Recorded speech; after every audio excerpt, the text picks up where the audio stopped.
మనందరూ తెలుసు Israel Hamas మధ్య గత 2 సంవత్సరాలుగా నిరంతరాయంగా యుద్ధం జరుగుతుంది. దానికి సంబంధించి అమెరికా అధ్యక్షుడు డొనాల్డ్ ట్రంప్ రీసెంట్‌గా యుద్ధం ఆపటానికి, గాజా కాన్ఫ్లిక్ట్ ఆపడానికి 20 పాయింట్ ప్లాన్ ఒకటి చెప్పారనమాట. దీనికి comprehensive plan to end the Gaza conflict అని చెప్పి పేరు కూడా పెట్టారు. దీనికి సంబంధించి రీసెంట్‌గా Donald Trump Pakistan prime minister మరియు పాకిస్తాన్ ఎయిర్ మార్షల్ వీళ్ళిద్దరూ కూడా ఈ ప్లాన్‌ని ఫుల్‌గా సపోర్ట్ చేస్తున్నారని చెప్పి మాతో వాళ్ళున్నందుకు ధన్యవాదాలని చెప్పారనమాట.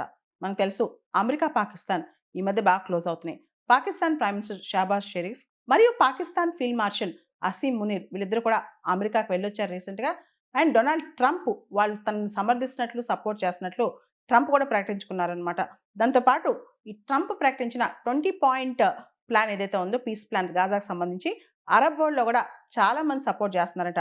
ముఖ్యంగా foreign ministers Saudi Arabia, Jordan, UAE, Indonesia, Pakistan, Turkey, Qatar, Egypt ఇలా చాలా దేశాలు కూడా ఈ ప్లాన్‌ని సపోర్ట్ చేస్తున్నట్టు డొనాల్డ్ ట్రంప్ తెలిపారు. దాంతో పాటు ఆ దేశాలు కూడా ఒక జాయింట్ స్టేట్మెంట్‌తో డొనాల్డ్ ట్రంప్ ప్లాన్‌కి మద్దతు తెలిపాయన్నమాట.